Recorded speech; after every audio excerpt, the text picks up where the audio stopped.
হে বড় লোক আমার বাবারা, হে ক্ষমতা সম্পন্ন আমার বাবারা, হে সম্মানিত আমার বাবারা, হে সম্পদের বালিকা আমার বাবারা, শিক্ষিত আমার বাবারা, দুনিয়া কিন্তু শান্তির জায়গা না। কেউ কোনোদিন পায় নাই, কেউ কোনোদিন পাবে না। বাজান ডাকাইতের দলের সর্দার, ওর কত পাওয়ার। ওর দলীয় লোক যদি কোনো অন্যায় করে অনেক সময় গুলি কইরা পর্যন্ত মাইরা ফালায়, কত ধরনের শাস্তি দেয়। বাজান ওর মাতুব্বরি সরদারি পাওয়ার কতক্ষণ? পুলিশের হাতে অ্যারেস্ট হওয়ার আগ পর্যন্ত।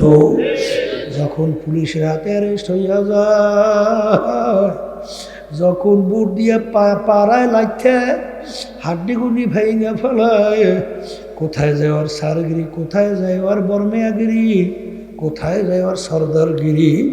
ঠিক বাজার আজকে চক্ষু খোলা দুনিয়ায়, আজকে স্বাধীনতা পাইয়া পরীক্ষার হলের মধ্যে যা মনে করে তা ইচ্ছা করতেছো বাজার, কিন্তু ভালো করে যাই না রাইখো। এই মাতুব্বারি সরদারি টাকার গরম, ক্ষমতার গরম, সম্মানের গরম, দলের গরম, কতক্ষণ আজরাইলের হাতে অ্যারেস্ট হওয়ার যখন তোমার আমার বাড়ির দরজা আজরাইল আলাইহিস সালাতু ওয়াস সালাম সিটি বাজাইয়া বলবে, তখন একটু চক্ষু বন্ধ করে মুরাকাবা করো। কোথায় যাবে তোমার টাকার গরম, ক্ষমতার গরম, বর্মেয়াগিরি? কোথায় যাবে তোমার সম্মান? কোথায় যাবে তোমার শিক্ষার গরম? বাজার ভালো করে বল কি বুঝাও, কবরে রওনা করো। বাজান দুনিয়া কিছুক্ষণ স্থায়ী, দেখতে না দেখতে শেষ হইয়া যায়। আখিরাত হলো স্থায়ী, শুরু আছে আর কোনোদিন শেষ নাই। বাজান ভালো করে মন কি বুঝাও। স্বাধীনতা পাইয়া পরীক্ষার হলের মধ্যে যারা নাকি ধরাকে সরা জ্ঞান মনে না কইরে রাস্তা শেষ করবা, মৌতের বিছানায় যদি শুইয়া বসো, আমার মালিক ভাবে আজরাইল না পারবার আমার সমস্ত নেমাত ভোগ করিয়া দুনিয়ায় বাইচা ছিল। আমার দেওয়া নেমাত চক্ষু দিয়ে ওরা দেখছে, যাদের চক্ষু নাই তারা বোঝে দুনিয়াটা কেমন। ওদের কাছে দুনিয়া অন্ধকার, আর তোমা আমাকে আমার মালিক চক্ষু দান করলো। আজকে তুমি আর আমি কত সুন্দরভাবে দুনিয়া দেখি।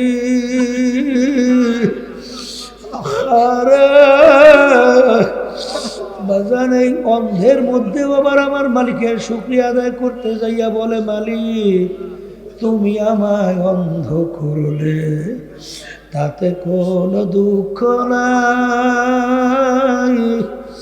অন্ধকারের মাঝে আমার মালিক তোমায় যেন আমি খুঁজে খুঁজে।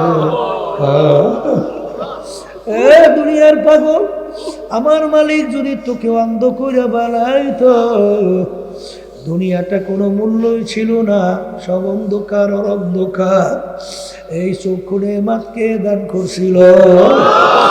জবান দিয়া কথা বলি, কত বোবা মানুষ কথা বলতে পারে না, তোমার আমার সামনে আউ আউ করিয়া চিল্লায়।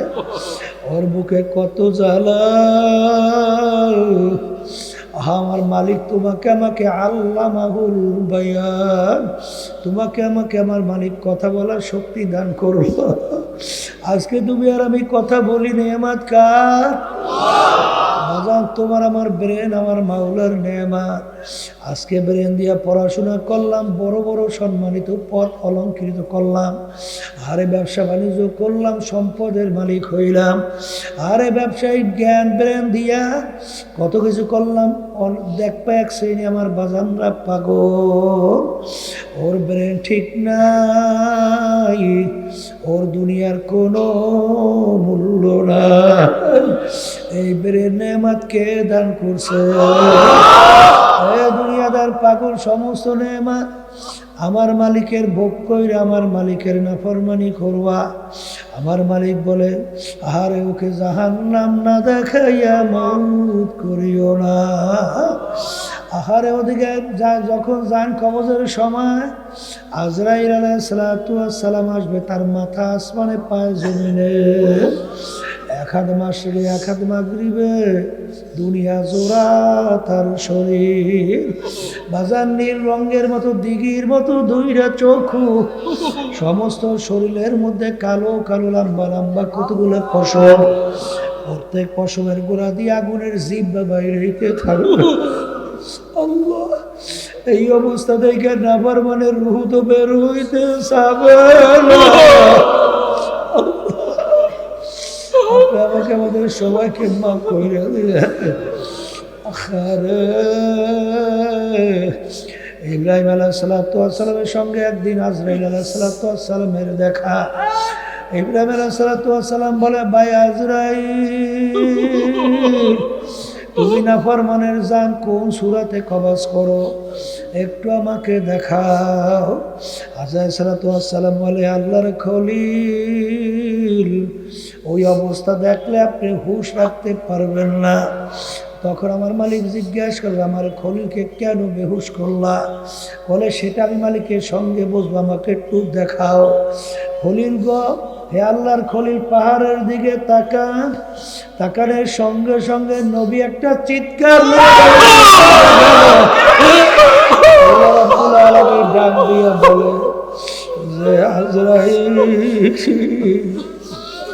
তুমি নেককারের জান যে সূরাতে কবজ করো ওই সূরাতে আমার খলিলের সঙ্গে দেখা দাও আর তার হুঁশ আসবে না ওদিকে জাহান্নামের দরজা টাস টাস করে খুলে যাবে জাহান্নামের আগুনগুলো জ্বলতে থাকবে জাহান্নামের সাপ বিচ্ছুগুলো ঘুরাইয়া থাকবে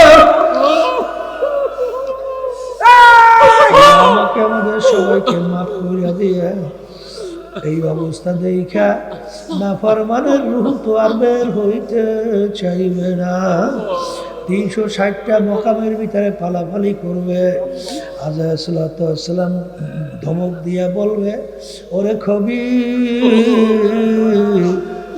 আজীবন আমার মালিকের নেয়ামত ভোগ কইরা হারে পরীক্ষার ফলের ভিতরে স্বাধীনতা পাইয়া যেরকম ধরাকে সরাজ্ঞান মনে করো নাই এখন আমার মালিকের হুকুম হয়ে গেছে তোকে ধইরা নেওয়ার জন্যে এই কথা বইলা যখন ওটাকে খপ কইরা ধরবা ধইরা টান মারবা কলিজার রগগুলা ছেইরা নিয়ে চইলা যাইবে আল্লাহ আপনি আমাকে আমাদের সবাইকে মাফ করে দিয়ে যেই আমার উম্মতের আল্লাহর জিকির করে জাকিরিনের কলবের ভিতরে শয়তান থাকতে পারে না তাহলে আল্লাহর জিকিরের মাধ্যমে শয়তান কলব থেকে কি হয় আবার যখন এক শ্রেণী বর্তমানে কিন্তু আছে আল্লাহর জিকির তো করেই না বরং যারা আল্লাহর জিকির করে তার বিরোধিতা করে আফসোসের কথা না মেয়া আফসোসের কথা না এই গান বাজনা বেহায়াপনা অশ্লীলতায় সমাজ গেছে ভইয়া এই ব্যাপারে তার চিন্তাও নাই চেষ্টাও নাই বড়াও একটু দেখা নাই কিন্তু আল্লাহর বান্দাবাদী একটু আল্লাহর জিকির করে আল্লাহর মহব্বত অর্জন করে শয়তান কলব থেকে দূর করে এইটা সহ্য করতে পারে না আল্লাহর জিকির সহ্য করতে পারে না শয়তান কে আমি বলিনি আল্লাহ রাসূল সাল্লাল্লাহু আলাইহি ওয়াসাল্লাম বলছেন পাগলামি মনে করছেন না হ্যাঁ হাদিসের মধ্যে আছে যার শেষ হবে কালিমা ফাদা খালাল জান্নাহ যার শেষ অবস্থানটা রূহটা বের হবে কালিমার উপরে সে বেহেশত ঢুকে যাবে হাদিস সহি না হ্যাঁ তাহলে সহি হাদিস যার শেষ অবস্থানটা কালিমার উপর হবে সে বেহেশতে যাবে কুল্লু ইনাইয়াতারাশাহু বিমা ফীহি যে ভান্ডের ভিতরে যা থাকবে কাজ করলে তো তাই করবে একটা লোক সারাদিন বাদাম বিক্রি করে ঘুমের মধ্যে বাদাম করে চিল্লিয়ে ওঠে না চানাচুর বিক্রি করে সারাদিন চানাচুর ঘুমের মধ্যে চানাচুর করে চিল্লিয়ে ওঠে না যেই আল্লাহর বান্দা রাস্তার ভিতরে হাঁটছে আর জবান খালি হয়ে বলছে আল্লাহ আল্লাহ আল্লাহ আল্লাহ আল্লাহ আল্লাহ আল্লাহ আল্লাহ আল্লাহ ঘুমের ঘরের ভিতরে ওই জাকিরিন আল্লাহ আল্লাহ কয়ে ডাক দিয়ে ওঠে ভুল বলছি না ঠিক বলছি বাস্তব কথা বলছি বাস্তব কিয়ামতের ময়দান আল্লাহ রাব্বুল আলামিন বলবেন আইনা উলুল আলবাব, হে জ্ঞানীরা তোমরা কোথায় আসো। আল্লাহ রাব্বুল আলামিন জ্ঞানীদেরকে ডাকবেন। পীর, মুফতি, মুহাদ্দিস, মেম্বার, চেয়ারম্যান, এমপি, মিনিস্টার, বড় বংশের বড় শিক্ষিত বড় সম্পদের মালিক, সভাপতি, সেক্রেটারি, অমুক টমুক সমূহ, এরা বুঝি জ্ঞানী? হ্যাঁ, এরা বুঝি জ্ঞানী? এই জ্ঞানী কারা আমি বলি নাই, কোন পীর, মুফতি, মুহাদ্দিস বলে নাই। ওই সত্য কালামের ভিতর আল্লাহ রাব্বুল আলামিন বলেন, আল্লাযীনা ইয়াযকুরুনাল্লাহা কিয়ামান ওয়া কুউদান ওয়া আলা জুনুবিহিম ওয়া ইয়াতাফাক্কারুনা ফি খালকিস সামাওয়াতি ওয়াল আরদ রব্বানা মা খালাকতা হাযা বাতিলা সুবহানাকা ফাকিনা আযাবান নার। আল্লাহ রাব্বুল আলামিন জ্ঞানী বলছেন কারা? বলেন তিন অবস্থায় যারা আল্লাহর জিকির করে। কয় অবস্থায়? আচ্ছা, একটু আমি বাজানদেরকে জিজ্ঞেস করি, তিন অবস্থার বাহিরে মানুষ খালি থাকে? আমরা এখন বসা, হাঁটলেও তো দাঁড়াইয়ে হাঁটি অথবা শোয়া। তিন অবস্থার বাহিরে আছে? আমার মালিক বলতেছেন আল্লাযীনা ইয়াযকুরুনাল্লাহা কিয়ামান ওয়া কুউদান ওয়া আলা জুনুবিহিম। তিন অবস্থায় যারা আমার জিকির করে তারাই হলো জ্ঞানী। আমি বলছি না আল্লাহ বলছে? এই দলাদলি বাদ দেন, দলাদলি বাদ দেন। কেউ যদি যাই কবরে বলেন আমি সর্বনাই মুড়ি, এ চলবে? এইসব দলবল এইসব পরিচয় কবরে চলে? আমাদের উদ্দেশ্য কি? ভাগ হইবে দুইটা, আমাদের বেহেশতের ভাগে পড়া লাগবে। কথা কয় না? বেহেশতের ভাগে পড়তে হইলে কি করা লাগবে? নেকের পাল্লা ভারী করা লাগবে, ঠিক না? ঠিক। নেকের পাল্লা ভারী করতে হইলে ওই শত্রু থেকে বাঁচা লাগবে না? তাহলে শয়তান থেকে বাঁচতে হইলে আল্লাহর জিকির বেশি লাগে। এই আরেকটা শত্রু বলছি, মানুষ শয়তান। মানুষ শয়তান জিকিরে যায় না, তিলাওয়াতে যায় না, নামাজে যায় না। মানুষ হয়তো আপনার স্ত্রী হইতে পারে, ছেলেও হইতে পারে, মেয়ে হইতে পারে, স্বামী হইতে পারে, বন্ধু বান্ধব হইতে পারে, দলের নেতারা হইতে পারে। এক কথায় যে আপনাকে গুনার ব্যাপারে উদ্বুদ্ধ করে, সে যে হোক, ওইটাই মানুষ শয়তান। এক শ্রেণী বর্তমানে আছে না, এই ঘরের ভিতরে স্ত্রীরা ঘরের ভিতরে টেলিভিশন না আনলে ঘর বার ভেঙে ফেলায়। এটা কেমন ঘর? এই তোমার ঘরে থাকবোই না। একটা ঘর বানাইছো, অন্ধকার বানাই তুইছো, টেলিভিশন আনা লাগবে। ওরা যদিও বউ, ওরা মানুষ ঠিক কিনা? এক শ্রেণী বর্তমানে আছে না, দলের নেতারা যা খুঁজে এই মানে ওরা হাদিসের বাইরে হইল, ওরা মানুষ হয়তো। আমার আব্বাজান রহমতুল্লাহ বলতে যারা সর্বনাইতে আসছে, যতক্ষণ পর্যন্ত আমি কোরআন এবং হাদিস অনুযায়ী তোমাদেরকে রাস্তা দেখাবো মানবা, উল্টা দেখাইছি তো এখান থেকে সরিয়ে যাওয়া অজীব। এই পুরান মুজাহিদ মনে আছে কার কার? নাতু জানতো? মনে আছে? আল্লাহ, কারণ আব্বাজান বলতেন যে কবরের দিকেও যে এই পরিচয় দেয় আমি সর্বনাই মুরিদ, এই পরিচয় কবরে চলে না। কথা ঠিক? মানুষ হয়তো থেকে বাঁচার জন্য কি করা লাগবে? এই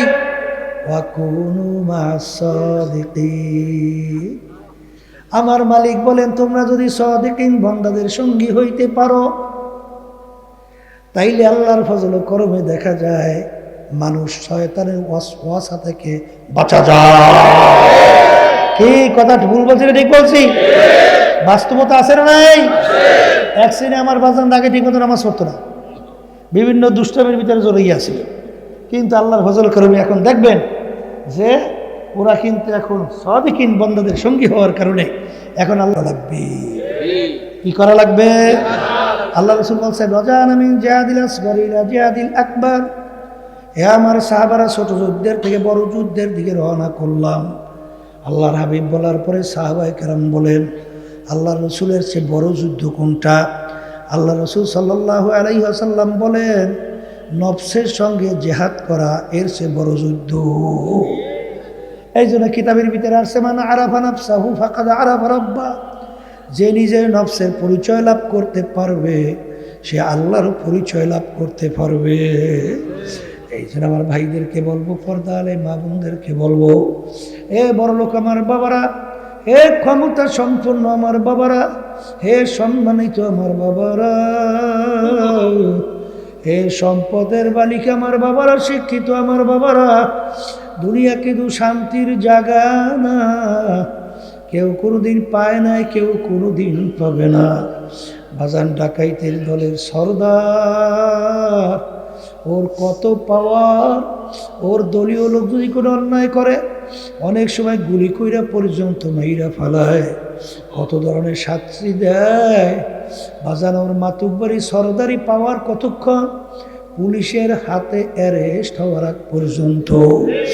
যখন পুলিশের হাতে অ্যারেস্ট হইয়া যায়, যখন বুট দিয়ে পাড়ায় লাগছে, হাড্ডিগুন্ডি ভেঙে ফেলায়, কোথায় যায় ওর সারগিরি, কোথায় যায় ওর বর্মেয়াগিরি, কোথায় যায় ওর সর্দারগিরি। ঠিক বাজার আজকে চক্ষু খোলা দুনিয়ায়, আজকে স্বাধীনতা পাইয়া পরীক্ষার হলের মধ্যে যা মনে করে তা ইচ্ছা করতেছো বাজার, কিন্তু ভালো করে যাই না রাইখো। এই মাতুকবাড়ি সরদারি টাকার গরম, ক্ষমতার গরম, সম্মানের গরম, দলের গরম, কতক্ষণ আজরাইলের হাতে অ্যারেস্ট হওয়ার যখন তোমার আমার বাড়ির দরজা আজরাইল আলাইহিস সালাতু ওয়াস সালাম সিটি বাজাইয়া বলবে, তখন একটু চক্ষু বন্ধ করে মুরাকাবা করো। কোথায় যাবে তোমার টাকার গরম, ক্ষমতার গরম, বর্মেয়াগিরি, কোথায় যাবে তোমার সম্মান, কোথায় যাবে তোমার শিক্ষার গরম। বাবার ভালো করে বল কি বুঝাও, কবরে রওনা করো। বাজান দুনিয়া কিন্তু ক্ষণস্থায়ী, দেখতে না দেখতে শেষ হইয়া যায়। আখিরাত হলো স্থায়ী, শুরু আছে আর কোনোদিন শেষ নাই। বাজান ভালো করে মন কি বুঝাও। স্বাধীনতা পাইয়া পরীক্ষার হলের মধ্যে যারা নাকি ধরাকে সরা জ্ঞান মনে না কইরে রাস্তা শেষ করবা, মৌতের বিছানায় যদি শুইয়া বসো, আমার মালিক বাবা আজরাইল না পারবার আমার সমস্ত নেমাত ভোগ করিয়া দুনিয়ায় বাইচা ছিল। আমার দেওয়া নেমাত চক্ষু দিয়ে ওরা দেখছে, যাদের চক্ষু নাই তারা বোঝে দুনিয়াটা কেমন।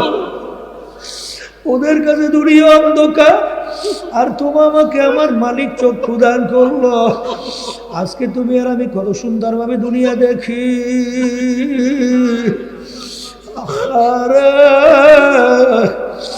বাজান এই অন্ধের মধ্যেও আবার আমার মালিকের শুকরিয়া আদায় করতে যাইয়া বলে, মালিক তুমি আমায় অন্ধ করলে, তাতে কোনো দুঃখ নাই। অন্ধকারের মাঝে আমার মালিক তোমায় যেন আমি খুঁজে খুঁজে। এ দুনিয়ার পাগল, আমার মালিক যদি তোকে অন্ধ করে বানাইতো, দুনিয়াটা কোনো মূল্যই ছিল না, সব অন্ধকার আর অন্ধকার। এই চক্ষু নেমাতকে দান করছিল। জবান দিয়া কথা বলি, কত বোবা মানুষ কথা বলতে পারে না, তোমার আমার সামনে আও করিয়া চিল্লায়। ওর বুকে কত জ্বালা। আমার মালিক তোমাকে আমাকে আল্লামাহুল বায়ান, তোমাকে আমাকে আমার মালিক কথা বলার শক্তি দান করলো। আজকে তুমি আর আমি কথা বলি, নেয়ামত কার? বাজান তোমার আমার ব্রেন আমার মাওলার নেয়ামত। আজকে ব্রেন দিয়া পড়াশোনা করলাম, বড় বড় সম্মানিত পদ অলঙ্কৃত করলাম, আরে ব্যবসা বাণিজ্য করলাম, সম্পদের মালিক হইলাম। আরে ব্যবসায়িক জ্ঞান ব্রেন দিয়া কত কিছু করলাম। দেখবা এক শ্রেণী আমার বাজানরা পাগল, ওর ব্রেন ঠিক নাই, ওর দুনিয়ার কোনো মূল্য নাই। এই ব্রেন নেয়ামত কে দান করছে? দুনিয়া হাজার পাগল সমস্ত নেয়ামত আমার মালিকের ভোগ কইরা আমার মালিকের নাফরমানি করবা। আমার মালিক বলে আহারে ওকে জাহান্নাম না দেখাইয়া মউত করিও না। আহারে ওদিকে যখন যান কবজের সময় আজরাইল আলাইহিস সালাতু ওয়াস সালাম আসবে, তার মাথা আসমানে পায় জমিনে। এক হাত মাসে এক হাত মাগরিবে দুনিয়া জোড়া তার শরীর। বাজার নীল রঙের মতো দিঘির মতো দুইটা চক্ষু, সমস্ত শরীরের মধ্যে কালো কালো লম্বা লম্বা কতগুলো পশম, প্রত্যেক পশমের গোড়া দিয়ে আগুনের জিহ্বা বাইরে হইতে থাকবে। আল্লাহ, এই অবস্থা দেখে নাফরমানের রূহ তো বের হইতে চাবে না। আমাকে আমাদের সবাইকে মাফ করে দিয়ে ইব্রাহিম আলাইহিস সালামের সঙ্গে একদিন আজরাইল আলাইহিস সালামের দেখা। ইব্রাহিম আলাইহিস সালাম বলে, ভাই আজরাইল, তুমি নাফরমানের জান কোন সূরাতে কবজ করো, একটু আমাকে দেখাও। আজরাইল সালাম বলে, আল্লাহর খলিল, ওই অবস্থা দেখলে আপনি হুঁশ রাখতে পারবেন না। তখন আমার মালিক জিজ্ঞাসা করবে, আমার খলিলকে কেন বেহুশ করলা? বলে, সেটা আমি মালিকের সঙ্গে বসবো, আমাকে একটু দেখাও। খলিল গো, হে আল্লাহর খলিল, পাহাড়ের দিকে তাকান। তাকানের সঙ্গে সঙ্গে নবী একটা চিৎকার ডাক দিয়ে বলে যে, আজরাইল, তুমি নেককারের জান যে সূরাতে কবজ করো, ওই সূরাতে আমার খলিলের সঙ্গে দেখা দাও, তার হুঁশ আসবে না। ওদিকে জাহান্নামের দরজা টাস টাস করে খুলে যাবে, জাহান্নামের আগুনগুলো জ্বলতে থাকবে, জাহান্নামের সাপ বিচ্ছুগুলো ঘুরাইয়া থাকবে। আমাকে আমাদের সবাইকে মাফ করিয়া দিয়ে এই অবস্থা দেখা নাফরমানের রূহ তো আর বের হইতে চাইবে না। 360টা মকামের ভিতরে পালাপালি করবে। আজরাইল সালাম ধমক দিয়া বলবে, ওরে খবীর, আজীবন আমার মালিকের নেয়ামত ভোগ কইরা হারে পরীক্ষার হলের ভিতরে স্বাধীনতা পাইয়া যেরকম ধরাকে সরাজ্ঞান মনে করো নাই, এখন আমার মালিকের হুকুম হয়ে গেছে তোকে ধইরা নেওয়ার জন্যে। এই কথা বইলা যখন ওটাকে খপ কইরা ধরবা, ধইরা টান মারবা,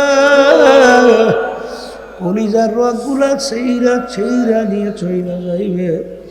আল্লাহ, আপনি আমাকে আমাদের সবাইকে মাফ করিয়া দিয়ে। এই যে আমার বাজানদেরকে বলবো, পর্দা আলে মা বোনদেরকে বলবো, বাজারাত দুনিয়া মাজরাতুল আখিরা, দুনিয়া টলে আখিরাতের সম্বল সম্পদ ফসল কামাই করার জায়গা। বাজান রে, নেকের পাল্লা ভারী করা লাগবে, গুনার পাল্লা হালকা নিয়া আমার মালিকের দরবারে হাজিরা দেওয়া লাগবে। আর বাজান, শত্রু থেকে বাঁচা লাগবে। এই জন্য বাজান, এই সরমনের তরিকা নাম হলো সিস্তিয়া সাবিরিয়া তরিকা।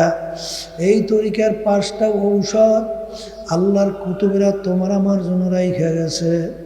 আব্বাজান রহমাতুল্লাহ আলাইহি বলতে, দাদাজানের কথা শুনছি, চ্যালেঞ্জ দিয়ে বলছেন। দাদাজান বলছিলেন, এ আল্লাহর বান্দারা, পর্দা আলে মা বোনেরা, আমাদের উদ্দেশ্য গুনার থেকে ফেরা, নেকের কাজ করা, চোখে পানি নিয়ে কলম নরম কইরা, নেকের পাল্লা ভারী কইরা, গুনার পাল্লা হালকা কইরা দুনিয়ার থেকে বিদায় নিয়ে কবরে যাওয়া লাগবে। দাদাজান বলতেন, বাজান, শয়তান এবং নফস এবং মানুষ শয়তান থেকে বাঁচার জন্য এই 5 ঔষধ একটু কিছুদিন পরীক্ষামূলক পালন কইরা দেখো। যদি পরিবর্তন না আসে, দাদাজান বলতেন, আমাদেরকে গালি দিও। কিন্তু বাজান, যারাই আল্লাহর ফজল করবে, আল্লাহর কুতুবদের এই ঔষধ পরীক্ষা কইরা দেখছে, আপনাদের এলাকায় একটু পরীক্ষা কইরা দেখেন, কেউ কিন্তু ঠগে না। আগে নামাজ ভালো লাগতো না, এখন হুঁশ থাকতে 5 ওয়াক্ত নামাজ ছাড়ে না। আগে রোজা রাখতো না, এখন হুঁশ থাকতে রোজা ছাড়ে না। আগে পর্দা করতো না, এখন আল্লাহর ফজলে পর্দা ছাড়ে না। ধনী হয়েছে, হজ যাকাত আদায় করে, মিথ্যা বলে না, ঘুষ সুদের কাছেও যায় না। বাজান হারাম মালের দ্বারা রক্ত এবং গোশত তৈরি যার হবে, আল্লাহ রাসূল সাল্লাল্লাহু আলাইহি ওয়াসাল্লাম বলছেন তার জায়গা জাহান্নাম ছাড়া হবে না। এই জন্যই আল্লাহর বান্দা, আল্লাহর বান্দি হুঁশ থাকতে, জীবন থাকতে হারামের কাছেও যায় না। জোরে বলেন কথা ঠিক যাবে ঠিক। এই জন্য আমার বাজানদেরকে বলবো, পর্দালে মামুনদেরকে বলবো, বাজান কে কয়দিন ওই কবরে আযাব সহ্য করতে পারবা, কে কয়দিন জাহান্নামের আযাব সহ্য করতে পারবা, মাঝে মাঝে একটু চক্ষু বন্ধ কইরা মুরাকাবা কইরা চিন্তা কইরা তারপর কবরে সেই পরিমাণ গুনাহ কইরা যাইও। কারণ আল্লাহ রাসূল বলেছেন, আল কবরু রাউযাতুম মিন রিয়াদিল জান্নাহ আও হুফরাতুম মিন হুফারিন নার। আমার উম্মতেরা, এই যে কবর দেখো, এই কবর কি তো আসল কবর না। কোন কোন আল্লাহর বান্দা বান্দির কবর একটা বেহেশতের বাগান হয়ে যাবে। আল্লাহ আপনি আমার জন্য, আমাদের সবার জন্য কবুল করে নিয়ে। আল্লাহর হাবিব বলেন, ও আমার উম্মতেরা, কোন কোন নাফরমানের কবরের মধ্যে আল্লাহু আকবার জাহান্নামের আগুন এসে ভইরা যাবে। আল্লাহ আপনি আমাকে, আমাদের সবাইকে মাফ করিয়া দিয়ে কিয়ামত পর্যন্ত নাফরমানকে উল্টাইয়া পুল্টাইয়া পড়বে। আল্লাহর হাবিব বলেন, ও আমার উম্মতেরা, 99 তিন্নিনান লাউ নুফিকা ফিল আরদি মা আনবাতাত খদেরা। কোন কোন নাফরমানের কবরের ভিতরে একটা না, দুইটা না, 99টা বিষাক্ত সাপ জমা হইয়া যাইবে। ওই সাপ কেমন বিষদার হবে, আল্লাহ রাসূল বলছেন, আমি শুনাই। বাজান আমার কেউ রাগ কইরো না, আমাকে কেউ গালি দিও না। আল্লাহর হাবিব বলছেন, আমি শুনাই। আল্লাহর হাবিব বলেন, কোন কোন নাফরমানের কবরের মধ্যে 99টা বিষাক্ত সাপ জমা হবে। ওই সাপ এত বিষধর হবে, দুনিয়ার দিকে মুখ কইরা যদি ফুক দেত, কোনো গাছপালা মাথা জাগাতে পারত না। ওই সাপ কিয়ামত পর্যন্ত নাফরমানকে পেঁচাইয়া পেঁচাইয়া ঠোকরাইবে। আল্লাহ আপনি আমাকে, আমাদের সবাইকে মাফ করে দিয়ে। দুনিয়াদার পাগল আমার বাবারা, আজকে আমরা সূর্য দেখছি দুনিয়ার থেকে 9,30,00,000 মাইল দূরে। আল্লাহ হাবিব বলে, কিয়ামতের ময়দান এই সূর্য 1 হাত বা 1.25 হাত মাথার উপর আমার মাওলা উবুর করে ছাইরা দেবে। ছাইরা দিয়ে আমার মালিক বলবে, সূর্য তোর ভিতরে যত তাপ আছে সার। আর নাফরমান বুঝু আমি মাওলা কেমন। কিয়ামতের ময়দানে ঘর নাই, বাণী নাই, গাছ নাই, ভাগুনেও কোনো জায়গা নাই। কিয়ামতের ময়দান তামার জমি, সূর্যের তাপে পুইরা লাল চামড়ার মতো লাল হইয়া যাবে। বাজার নাফরমানদের তালুটা টাস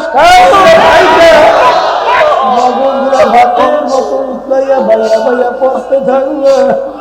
লা ইয়ামুতু ফিহা ওয়ালা ইয়াহইয়া। আল্লাহ রাব্বুল আলামিন বলে, নাফরমান এত আযাবের ভিতরে বাঁচবেও না, মরবেও না। এই আযাব 1 সেকেন্ডের সহ্য করার শক্তি দুনিয়ার কোনো মানুষের নাই। এই জন্য আমার বাজানদেরকে বলবো, পর্দারে মামুনদেরকে বলবো, দলাদলি বুঝি না। কোন সম্পদের পিছনে পড়ছো, কোন টাকার পিছনে পড়ছো, কোন ক্ষমতার পিছনে পড়ছো। আরে দুনিয়া কিন্তু ফাঁকি, দেখতে না দেখতে শেষ হইয়া যায়। আর আখিরাতের জিন্দেগি শুরু হবে, আর কোনদিন শেষ হবে না।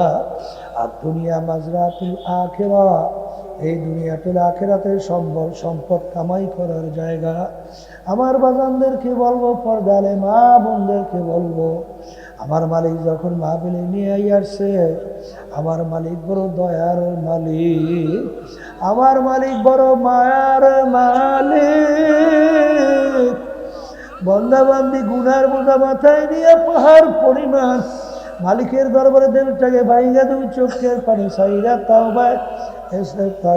তাওবায় খালিস তওবা কইরা যখন মালিকের দরবারে মাপ চাইবে, আমার মালিক শুধু মাফ করবেন তাই না, তোমার আমার গুনাহকে আমার মালিক নেকের দ্বারা পরিবর্তন কইরা দিবে। এই জন্য আমার বাজানদেরকে বলবো, আমার মালিকের কাছে দোয়া করো, গুনার থেকে মাপ চাও। আল্লাহুম্মা আমিন।